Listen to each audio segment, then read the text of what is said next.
Right. All right. So is that clear, everyone? I request all the parents to come in front of the camera instead of student. Let the student seated in besides you, right?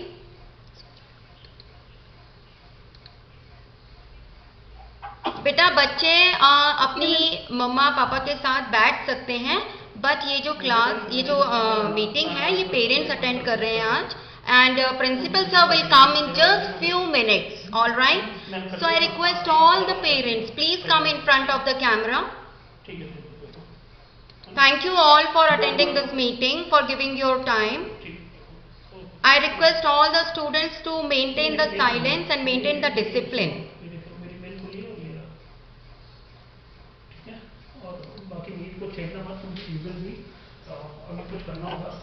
All right, is that clear, everyone? Hitansh, where is your mother? Hitansh Jeevnani, mama kahan hai beta? Yes, ma'am. Mama, papa? Ma'am, all right, she is coming. Very nice, very nice. So as you all know that this meeting is about NEP, new education policy. Let we all are waiting for principal sir. He will soon address all of you, right?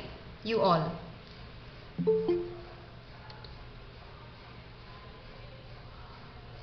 Yes.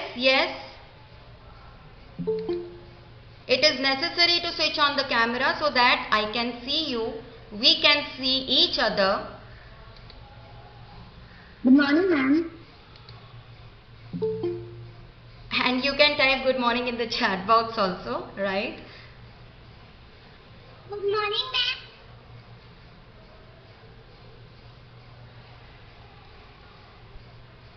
So I would like to call Principal Sir to address the parents regarding that NEP. Thank you, Pooja. Are you all audible to me? Yes, sir, your voice is audible. Okay. Good morning, मेरे प्यारे. Good morning, sir. Yeah, good morning, parents. Good morning, sir. Yeah, Good morning, sir. Good morning, sir. Good morning, sir. Good morning, sir. Good morning, sir. Good morning, sir. Good morning, sir. Thank you. I acknowledge all your good morning. Thank you so much. Now let us come to the topic. Actually, आज हमने इसलिए निर्णय लिया कि आपसे थोड़ा national education policy के बारे में बात करो. आप सबने तो सुना होगा क्योंकि नेशनल एजुकेशन पॉलिसी 2020 ये इस साल से, इस एकेडमिक ईयर से इम्प्लीमेंट होने वाला है. तो इसमें क्या होता है कि सीबीएसई ने क्या किया, ये जो पुराने जो प्रणाली थी, पढ़ाई लिखाई की जो प्रणाली थी, उससे और आज की में क्या अंतर है, फ्यूचर में क्या अंतर होने वाला है, इसके बारे में आपको भी जानना बहुत जरूरी है. इसलिए हमने एक्चुअली पेरेंट्स को इनवाइट किया है इस वेबिनार में, ताकि आप सब लोग सुन सके, देख सके कि एनईपी में क्या क्या चेंजेस है और आप बच्चों को कैसे प्रिपेयर कराओगे. क्योंकि एनईपी 2020 में टीचर्स के साथ साथ पेरेंट्स का भी योगदान के बारे में बताया गया है. जब तक पेरेंट्स इसमें इन्वॉल्व नहीं होंगे, जब तक आप लोग हमें साथ नहीं दोगे, इसका मतलब ये नहीं थी कि आप लोग साथ नहीं देते थे, आप लोग पहले भी साथ देते थे, पर इस बार जो एनईपी में क्या होता है कि कुछ ज्यादा ही आप लोगों का भी योगदान रहेगा. क्योंकि बच्चा घर पे भी सीखना है, बच्चे को स्कूल में भी सीखना है, ताकि वो शिक्षा कंप्लीट हो जाए. केवल स्कूल में आके कुछ घंटे पढ़ने से बच्चा भविष्य में कुछ महान कार्य नहीं कर सकते. उसको घर से भी उस शिक्षा का कंटिन्यूएशन होना जरूरी है. इसलिए नेशनल एजुकेशन पॉलिसी में कुछ बदलाव लाए सरकार ने और सीबीएसई ने, और कहा गया है कि इसका पालन हमें 2021 से करना है. इस वजह से ये मीटिंग बुलाया गया है. आप सब जानते हैं पूजा मैम को, जो हमारे स्कूल के टीचर हैं, वो आप सभी को एनईपी के बारे में इन डिटेल बता देगी. आप लोग मैम को अच्छे से सुनिएगा. मैम कुछ पीपीटी प्रेजेंटेशन भी कर देगी. वो आपको अंग्रेजी में, हिंदी में, दोनों भाषाओं में इसके महत्व के बारे में बताएंगे. और आपको भी इस सेशन के अंत में कुछ 40-45 के मिनट बाद आप लोगों को भी मैम से बात करने की मौका दी जाएगी। आप भी अपने जो भी सवाल आपके दिल में थे आप मैम से पूछ लीजिएगा। जहां तक संभव है मैम आपको जरूर रिप्लाई देगी। जो वो उस समय नहीं बता पाएगी वो जरूर आपको बाद में भी कन्वे कर देगी। So this is my humble request to all the parents. Please continue with the webinar. Since I have some more official assignments, I will be disconnecting from it. But you please continue, and you all listen to the teacher, Ms. Pooja Singh, and please cooperate with us in all the coming academic years, because we all are going together to adopt a new thing called the National Education Policy 2020. इससे क्या होगा कि आपके बच्चे भविष्य में बहुत अच्छे बनेंगे, बहुत महान बनेंगे। जैसे कि हमारे पुरानी परंपरा थी एजुकेशन की, जो गुरुकुल में होता था, उसी प्रकार का एक शिक्षा बच्चों को मिलने की हमें आशा है। तो आप सभी से अनुरोध है कि आप सेशन के अंत तक बने रहिए, और जो अभी तक ज्वाइन नहीं किया प्लीज आप सब लोग जल्दी से ज्वाइन कीजिए। हो सके तो आप बच्चों को थोड़ा दूर रखिए, क्योंकि ये आपके लिए है, ये पेरेंट्स के लिए, बच्चों के लिए नहीं। तो सभी पेरेंट्स से मुझे स्पेशली रिक्वेस्ट है कि आप सब इसको स्टार्टिंग टू एंड सुनिएगा, समझिएगा।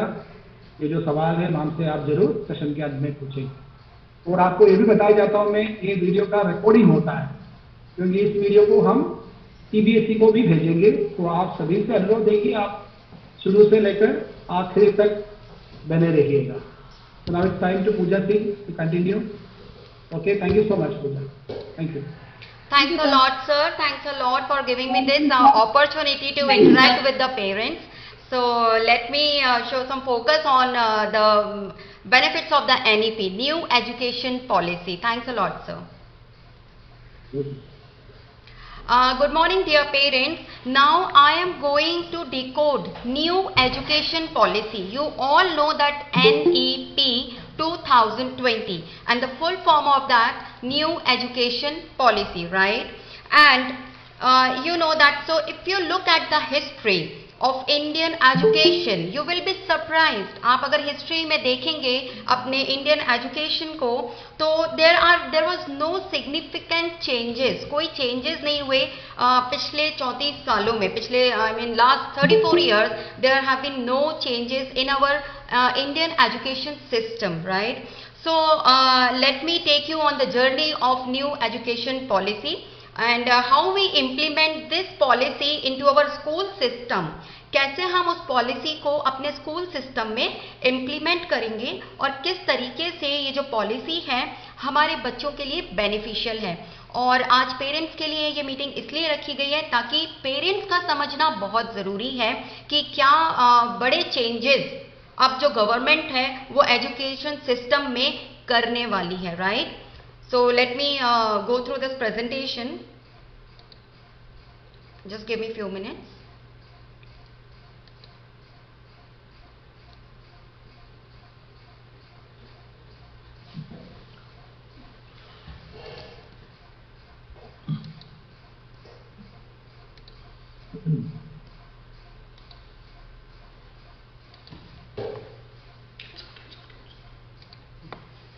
All right. So I hope the presentation.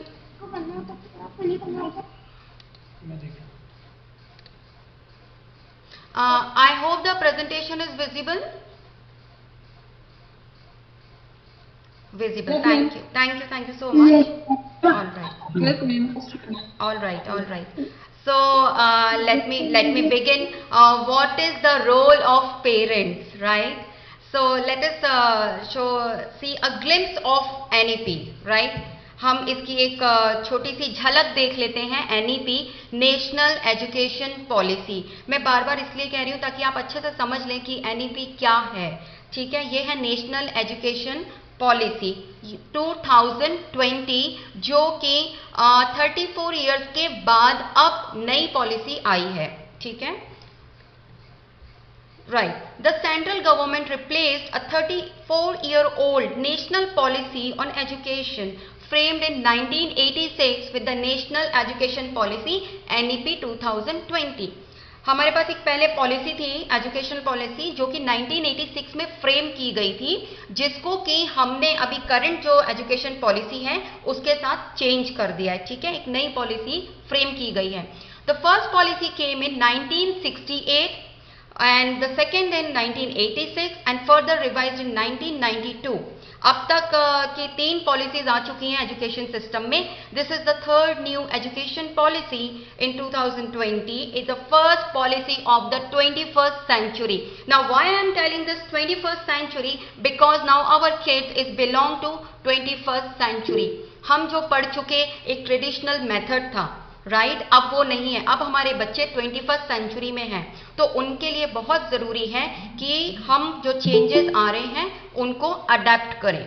ये हमारे लिए बहुत ज़्यादा इम्पॉर्टेंट है to adapt the changes, right. I know that this will be difficult and you know that it is not acceptable at some point of view for some parents, but we have to accept the change for our own kids. हमारे बच्चों के लिए हमको ये change थोड़ा सा accept करना होगा, right. Now the education will be child centred, not the parent centred और teacher centred, right. Now let me tell you more about it. अब आपको थोड़ा और बताती हूँ मैं इसके बारे में। It was approved by the union cabinet of India on July 29। ये 29 जुलाई 2020 को अप्रूव कर दी गई है यूनियन कैबिनेट के द्वारा, राइट।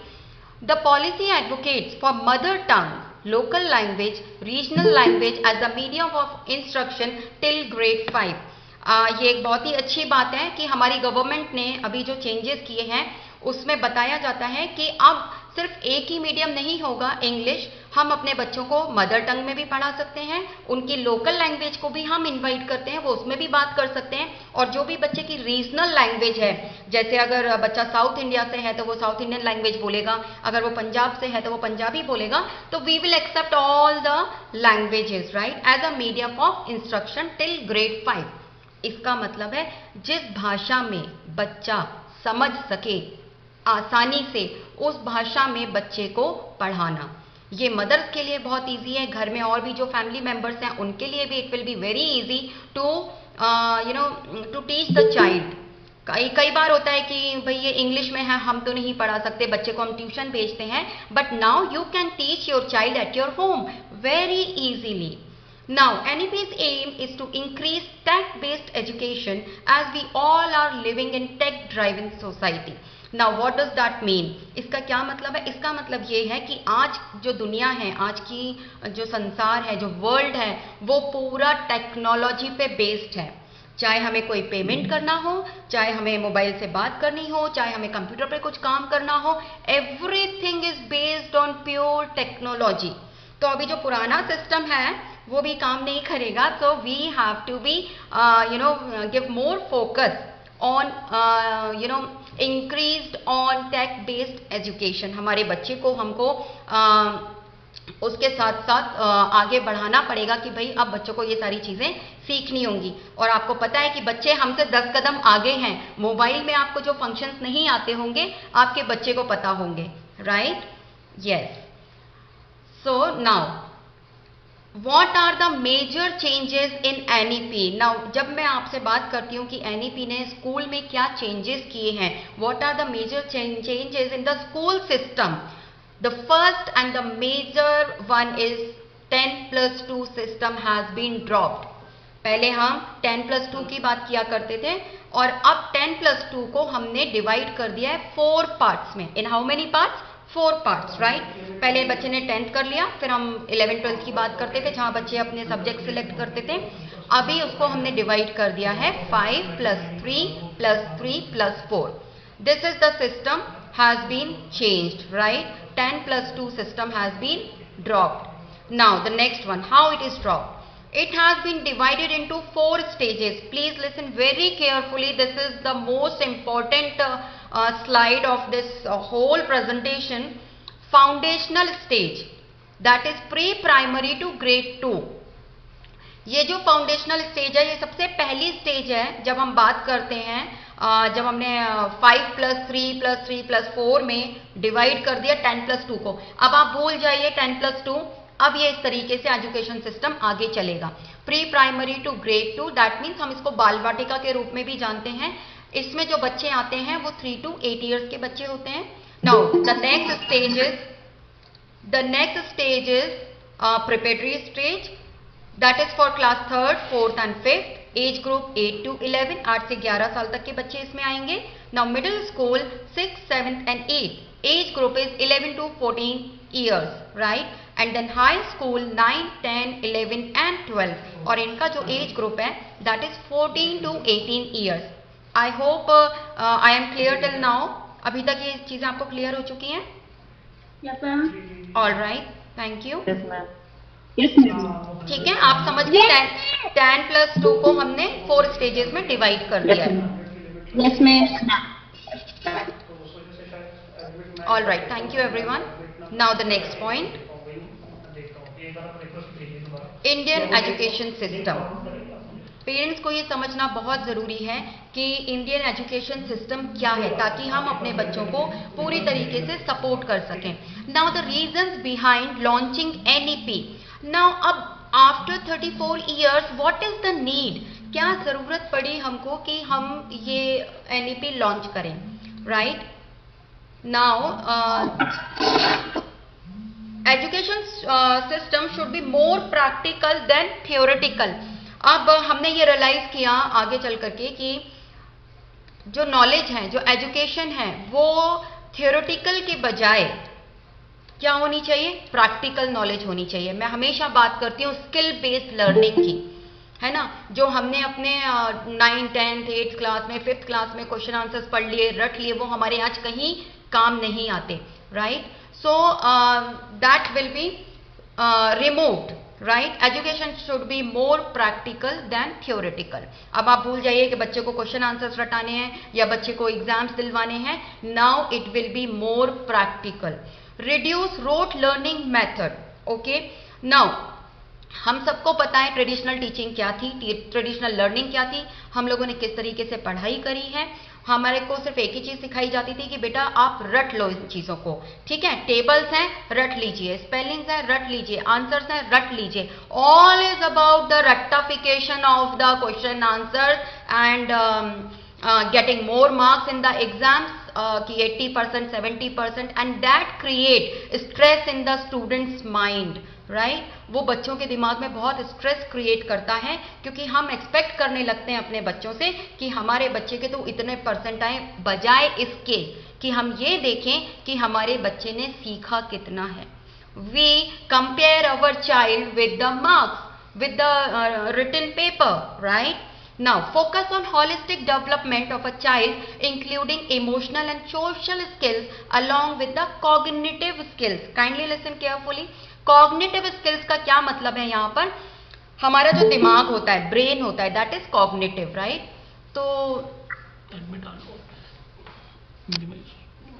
तो इसमें क्या होता है कि पहले की जो एजुकेशन सिस्टम था वो सिर्फ इस चीज पर फोकस करता था कि बच्चे का सिर्फ कॉग्निटिव डेवलपमेंट हो, वो इंटेलिजेंट हो और अच्छे मार्क्स लेकर आए, अच्छा परसेंटेज बनाए, टॉप करे, ये सारा। लेकिन अभी क्या है, हम इस चीज पे फोकस कर रहे हैं कि बच्चे का holistic development, emotional development and social development. भाई क्लास 1 का बच्चा है या क्लास 2 का बच्चा है, 50 आउट ऑफ 50 तो ले आता है, मगर क्या वो अपने जूते के लेस बांध सकता है? Can the child tie the laces of his or her shoes? Can the child button the shirt? Can the child comb his or her hair? ये सारे स्किल्स हैं, राइट? सोशल स्किल्स हैं कि वो किस तरीके से इंटरेक्ट कर सकता है ना। इमोशनल, कभी भी कोई प्रॉब्लम आती है या कुछ होता है तो कैसे वो बच्चा इमोशनली बैलेंस करके चल सकता है अपने लाइफ में, इसकी शुरुआत हम बचपन से ही कर देते हैं, right? Reduce the burden of study by making bagless days in school. हमने देखा है छोटे छोटे से बच्चे इतने बड़े बड़े बैग लेकर आते हैं और बहुत थक जाते हैं, उनके बैग नहीं उठाए जाते हैं, फिर पेरेंट्स उनके बैग लेकर चलते हैं। So that is something not good that the student should carry heavy bags. Okay, so reduce the burden of study by making bagless days in school. Flexible approach towards Indian education system, बहुत flexible हो गया है, बहुत ही ज़्यादा flexible और easy कर दिया गया है। ताकि किसी के लिए भी ये डिफिकल्ट ना हो, टफ ना हो, including parents as well as teachers and children, right? Now the next point is involvement of all key stakeholders as equal partners in the process of learning.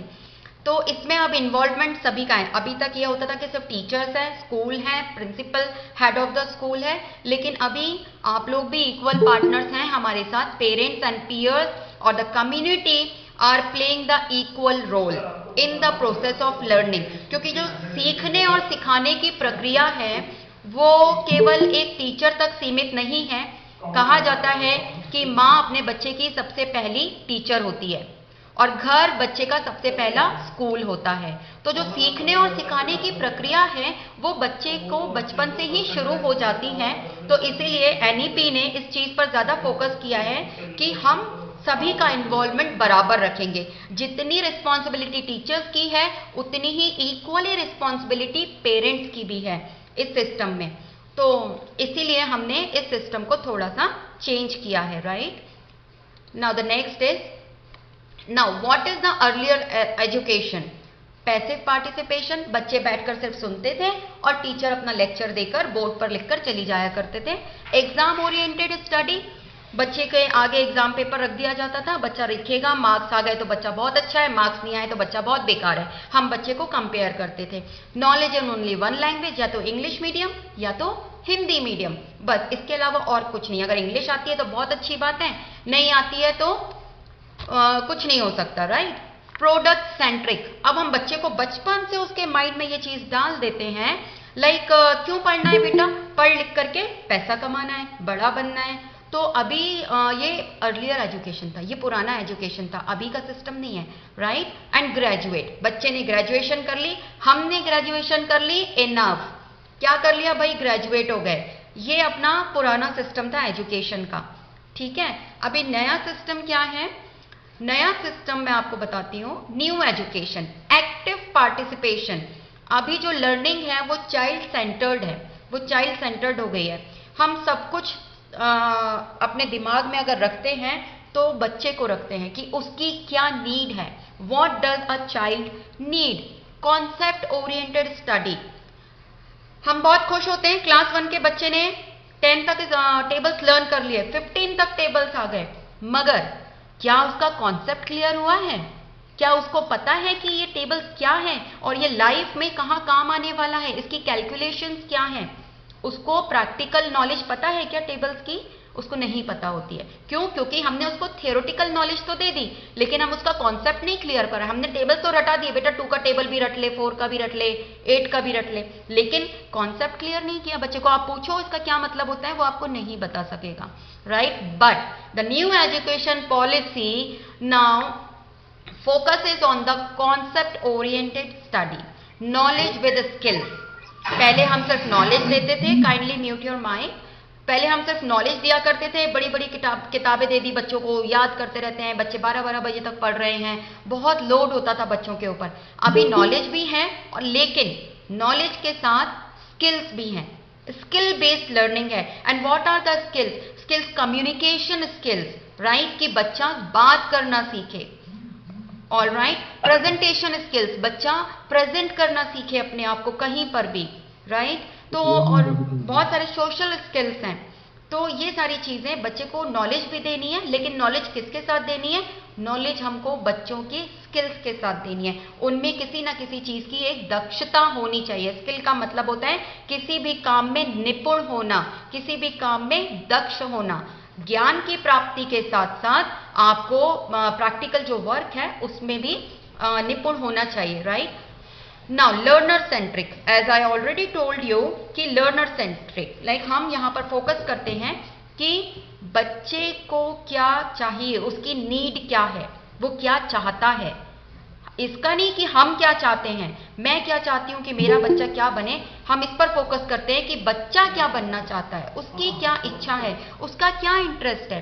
हो सकता है बच्चे को ड्राइंग में इंटरेस्ट हो, वो बड़ा हो के बड़ा आर्टिस्ट बने, लेकिन हम उसको जबरदस्ती फोर्स करके, क्योंकि हमारे ऊपर सोसाइटी का प्रेशर है, हमारे ऊपर कम्युनिटी का प्रेशर है, नहीं मुझे तो मेरे बच्चे को डॉक्टर ही बनाना है, इंजीनियर ही बनाना है, तो इस थॉट को थोड़ा सा चेंज करने की जरूरत है हम सभी को। हमको ध्यान रखना है कि हमारे जो बच्चे हैं they are individuals and they are very unique. हर एक बच्चा अपने आप में यूनिक है और हर बच्चे के अंदर कोई ना कोई स्किल जरूर है, कोई ना कोई टैलेंट जरूर होता है, राइट। तो हम आपको और हमको दोनों को मिलके like school, teacher and parent, सभी को मिलकर के जो बच्चे के अंदर की जो क्वालिटीज हैं, जो टैलेंट है, उसके ऊपर हमको काम करना है, राइट। उसको फोर्स नहीं करना है। Now next is life long learning. उसमें बताया गया था कि ग्रेजुएशन हो गया, हमारी पढ़ाई पूरी हो गई है, चलो अब आप काम पर लग जाओ, नहीं कोई ना कोई आप जॉब करने लगो। Now this is life long learning. Education means learning कभी भी खत्म नहीं होती है। Learning never stops. Learning never stops. It is a life learning process. हम हमेशा कुछ ना कुछ सीखते ही रहते हैं। अगर हम किसी से मिलते भी हैं, बात भी करते हैं, तो भी कुछ ना कुछ हम उस टाइम सीख ही लेते हैं, ठीक है। तो इसी तरीके से बच्चे भी हमेशा सीखते रहते हैं। They are very minute observer. वो बहुत ऑब्जर्व करते हैं और बहुत जल्दी सीखते हैं। Is that clear everyone? This much is clear? Yes, ma'am. Yes. Yes, ma'am. Yes, ma'am. अच्छा ठीक है, all right, thank you so much. Yes, ma'am. All right, so now here, Yes, ma'am. thank you everyone. Now here kindly mute your mics. Let me proceed. Foundational stage, pre primary to grade 2। अब हम इसकी बात करते हैं क्योंकि mainly मेरे पास जो यहाँ पर पेरेंट्स हैं वो क्लास 3 तक के ही हैं, प्री प्राइमरी टू ग्रेड 2 और 3, right. So main points to understand, जो न्यू एजुकेशन सिस्टम है अभी प्री प्राइमरी से लेके ग्रेड 2 तक है, that is called foundational stage. उसको हम फाउंडेशन, जैसे हम बिल्डिंग की फाउंडेशन बनाते हैं, उसकी नींव मजबूत करते हैं, इसी तरीके से हमें हमारे बच्चों को भी बचपन से ही मजबूत करना है, उनकी नींव मजबूत करनी है। तो वो कैसे होगी, ठीक है, वो कैसे होगी? During the foundational stage importance will be given to mother tongue of the students. बच्चों से हम उनकी भाषा में ही बात करेंगे। Play way method of learning, बच्चों को सिखाने की जो प्रक्रिया है वो खेल के द्वारा हम उनको सिखाएंगे। कॉन्सेप्ट ओरिएंटेड टीचिंग, ये मैं आपको पहले भी क्लियर कर चुकी हूं कि बच्चों का हम कॉन्सेप्ट ही क्लियर करेंगे बजाय उसको कि हम उसको रोट लर्निंग मेथड में डालें। And 360 degree assessment, bagless school, no burden on the child, right, no burden on the child. Now here the question is what is the role of parents. अब आप सोच रहे होंगे ठीक है भाई ये पॉलिसी चेंज हो गई, सारी चीजें हो गई, स्कूल ने बता दिया कि भाई क्या करना है। Now what is our role, what is the role of parents, how they can help to bridge the gap. इस गैप को वो कैसे फुलफिल करेंगे? इज इट नेसेसरी, क्या ये जरूरी है? How to find out what your child needs, कैसे पता करें कि भाई बच्चा आखिर चाहता क्या है, कैसे पता करें? The main important role,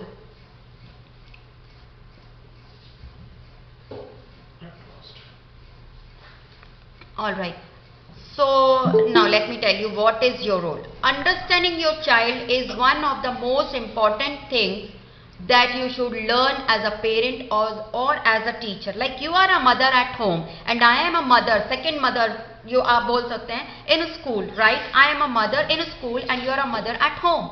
So understanding your child is one of the most important thing. अपने बच्चे को समझना सबसे ज्यादा जरूरी है। You need to bear in mind that your child has a unique personality trait that remains consistent throughout the life. आपको ये मानना होगा कि आपके बच्चे के अंदर एक यूनिक पर्सनालिटी, उसकी अपनी खुद की एक पर्सनालिटी है जो थ्रू आउट रहेगी, right? One of the ways you can understand your child is by observing them as they sleep, eat or play.